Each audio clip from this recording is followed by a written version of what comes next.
everybody. Welcome back to hashtag I am. If you've been a regular viewer, then you've noticed that I've been away for a little bit. It's nothing to worry about. I've just been extremely busy. Anyway, the next three cases I have for you will be fairly short, probably less than 10 minutes or a little bit over. And that's because with each case comes a serious lack of information, and there just wouldn't be enough to do a 20-minute or 15-minute video. Either way, I'm hoping that whatever information I am able to provide will shed some light on these cases and spark some interest in finding out what happened. I'll also be doing something a little different here too, so let me know if you like it or if I should go back to my original format. All right, with that being said, let's get started.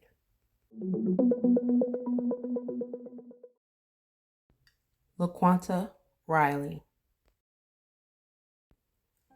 I was born February 26, 1984, to my 16-year-old mother, Pam Riley. I know that at 16 years old, most people aren't ready mentally, physically, nor financially to raise a child. So for that reason, my mom decided to allow her older sister, my aunt, Katie Smith, to raise me. While others may have condemned my young teenage mom, I applaud her. She had enough knowledge and wisdom to know that she would never be able to care for me. So she did what was best for everyone in this situation, and it worked out. I thrived in the care of my aunt, and my cousin became like a sister to me, although I did have 5 other siblings who were all younger than me. I loved them all, and my mom, we were able to maintain a very close relationship, albeit not a mother-daughter one, but a close relationship just the same. I was absolutely devastated when my younger sister, my only sister, died tragically. It's not something I like to think about or even talk about, but I was only 12 years old. I'm not sure if I ever really got over it. Can we just please take a moment to remember a life gone too soon?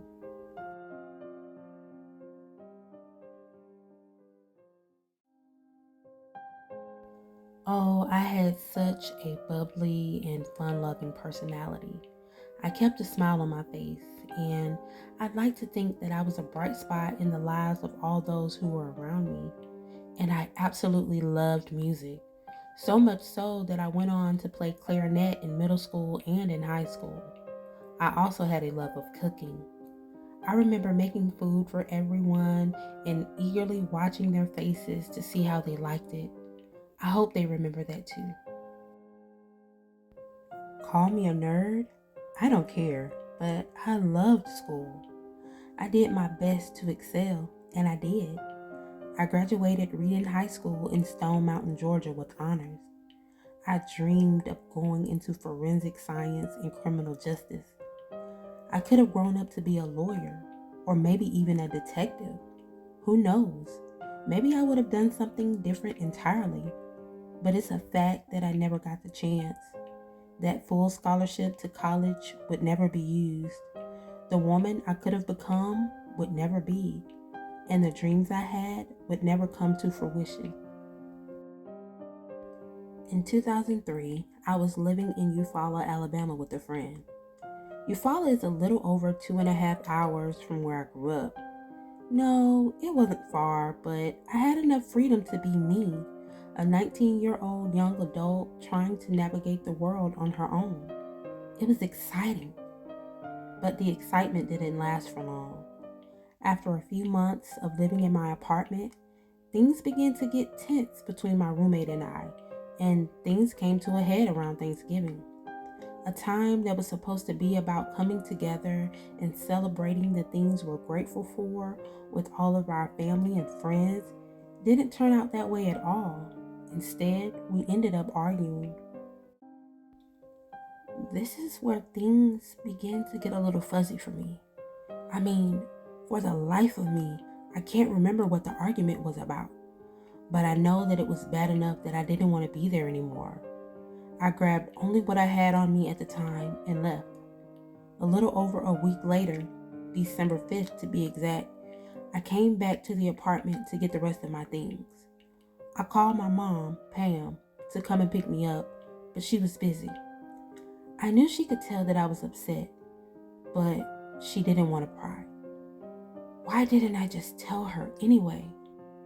If I could go back, I'd confide in her, and maybe I wouldn't be here, wherever here is. Somehow, I was able to find my way to my Aunt Katie's house, who was now living in Montgomery, Alabama. No, it wasn't what I wanted as a young adult, living in someone else's house, going by their rules, but I didn't have much of a choice. One rule that I really wasn't fond of was the no boys in the house rule. I mean, come on. I was an adult and saw nothing wrong with having a male companion come over, but Auntie wasn't having it, which is why after only being there for 2 days, my cousin and I got into an argument about that very thing. He kept insisting that I didn't bring anyone over, and I really wasn't trying to hear any of that. So frustrated, I left and got into a car with a man. This had to have been around 11:30 or so at night. I just know that it was close to midnight. I'm not sure who this man was. Maybe I knew him at the time, or maybe I only thought I knew him. I'm trying so hard to remember, but I can't. All I can say is that he picked me up in a green Ford Taurus, or maybe it was a green Chevrolet Caprice. I don't know. God, why can't I remember? Okay, so he picked me up and took me to my mom's house. My brother was the one who came to the door. He was questioning me about who the man was, but I gave him some vague answer like, oh, he's a friend I met around the neighborhood. I have a feeling my brother didn't believe me, and maybe he'd had reason not to, because that was the last time he ever saw me. What's bothering me is that I only grabbed a jacket. I didn't even grab my purse or my money, which would make sense if I had intentions on returning. So why didn't I? My family must have been worried sick after not hearing from me. I'm sure if I were in their position, I would have been freaking out also. After 3 days with no contact, my mom reported me missing. As strange as this story is, it gets stranger. A few days to a few weeks after I disappeared, my mom received a strange phone call that, unfortunately, or fortunately, depending on how you look at it, went to voicemail. On the other end was someone who sounded like me, but I can't say with certainty if it was or not. My mom is convinced that it was, though. Maybe she's right. All the voicemail said was, "Let me go home," or "Leave me alone." Then suddenly a man shouted, "LaQuanta," and the phone was disconnected.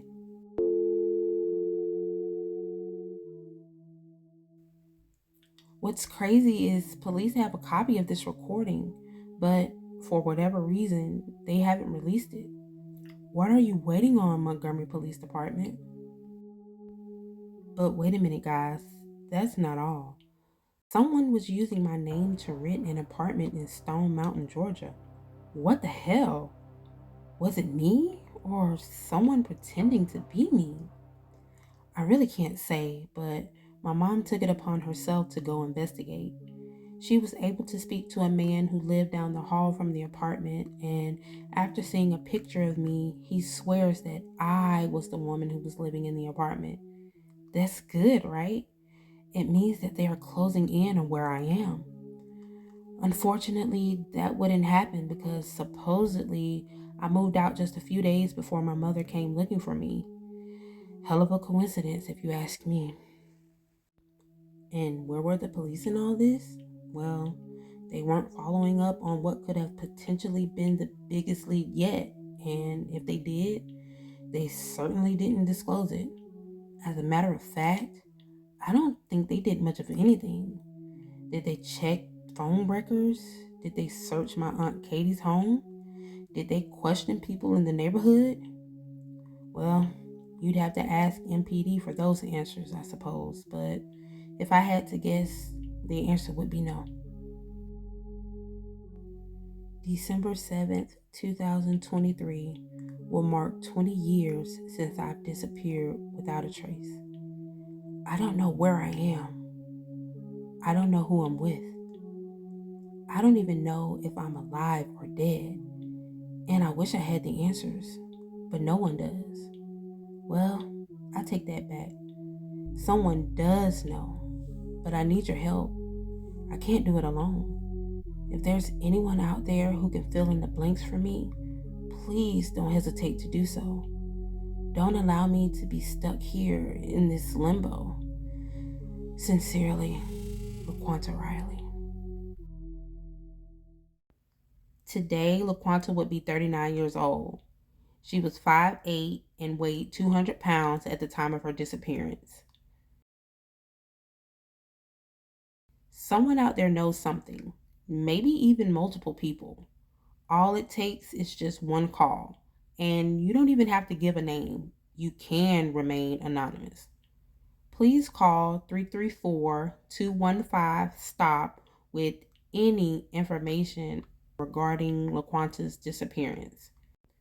There's an $11,000 reward for anyone who comes forward with credible information.